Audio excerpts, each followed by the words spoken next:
మోకాలకు బోడిగుంటుకు link పెట్టుట్లా మన పువ్వు పాటోల తర్వాతనే ఇవ్వాలన్నా ఇట్లనే అనిపిస్తున్నారు. మరి డీలిమిటేషన్ మీద చర్చ అనుకుంటా కుట్ర నడిపిస్తున్నారని అంటారు. లేకుంటే ఇదివరకే ఆమోదైన మహిళా బిల్లుకు గీ డీలిమిటేషన్కు లింక్ ఏందోలా మరి గీ రెండిటికి ముడేసి డ్రామాలేంది గిట్లనే కొడుతున్నది. ఈ చర్చలు చూస్తా అంటే పారి ముచ్చటేందో పూరా గార్చుకుందాం. నియోజకవర్గాలు పెంచుడు మహిళా రిజర్వేషన్ బిల్లు మీద పార్లమెంట్లో చర్చలు నడిచినాయి. మన మోడీ సార్ కూడా మాట్లాడిండు. आदरणीय अध्यक्ष जी, देखिए इसका अगर विरोध करेंगे तो स्वाभाविक है कि राजनीतिक लाभ मुझे होगा। साथ चलेंगे तो किसी को भी नहीं होगा, ये लिख के रखो, क्योंकि फिर अलग पहलू हो जाता है, फिर किसी को फायदा नहीं होता। भारत का कमिटमेंट है, ये सांस्कृतिक कमिटमेंट है और इसी कमिटमेंट के कारण पंचायतों में ये व्यवस्था बनी और अब तो 20 से अधिक राज्य है जब 50% हुआ है। సరే మాట్లాడిండు. అసలు మాట్లాడవలసింది దేని గురించి? డీలిమిటేషన్ మీద, అంటే నియోజకవర్గాల పెంపు మీద. కానీ ఓదికు డీలిమిటేషన్ అనుకుంటేనే మహిళా రిజర్వేషన్ బిల్లును ముంగటికి పట్టుకొచ్చి చర్చ పెట్టిరు.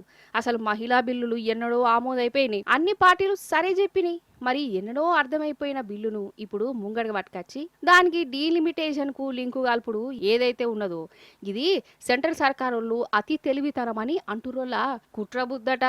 సరే వాళ్ళు చెప్పినట్టే నిజంగానే మోడీ సార్కు మహిళా రిజర్వేషన్లు అమలు చేయాలని ఉంటే 15 ఏళ్ల కిందట నాటి జనాభా లెక్కలతోని ఈ డీలిమిటేషన్ ఏంది, అప్పటి లెక్కలతోనే మహిళలకు రిజర్వేషన్లు ఇస్తాం అనుడెక్కడిది?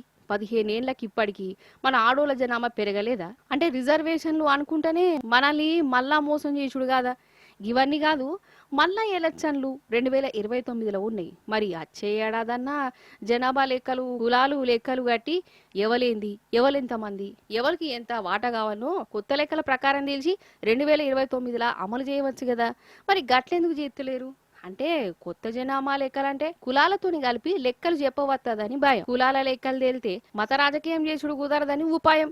ఇగో గిటనే అంటారు. ఇంకో దిక్కు అసలు ఈ సెంటర్ వాళ్ళు తెస్తున్న డీలిమిటేషన్ దక్షిణం రాష్ట్రాలను ముంచే పెద్ద లిటిగేషన్ అని దక్షిణ రాష్ట్రాలు కోపానికి వస్తాయి. దక్షిణం రాష్ట్రాల గొంతు ఈనపడియకుండా ఉత్తరం రాష్ట్రాల ఇక పార్లమెంట్ల రుబాబు చేసేటందుకు గీ పని పెట్టుకున్నారని అంటారు. మన దక్షిణం రాష్ట్రాలకు అన్యాయం జరిగితే ఉద్యమం చేద్దామని ఇదివరకే బీఆర్ఎస్ చెప్పింది. ఇక తమిళనాడు సీఎం స్టాలిన్ సారు ఈ డీలిమిటేషన్ కాయిదాలను కాల్చి నిరసన చేసిండు. மாநில அரசாங்கத்தின் உரிமையை பறிக்காதே,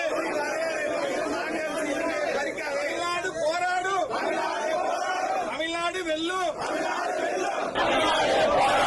మొత్తానికి అయిపోయిన పెండికి ఇప్పుడు డప్పు కొట్టుకుంటా ఎన్నడో ఆమోదైన మహిళా రిజర్వేషన్ బిల్లును ఇప్పుడు ముంగడబెట్టి డీలిమిటేషన్ అనుకుంటా ఈ పువ్వు పార్టీ పెద్ద కుట్రేషమే ఎత్తాందని అంటారు.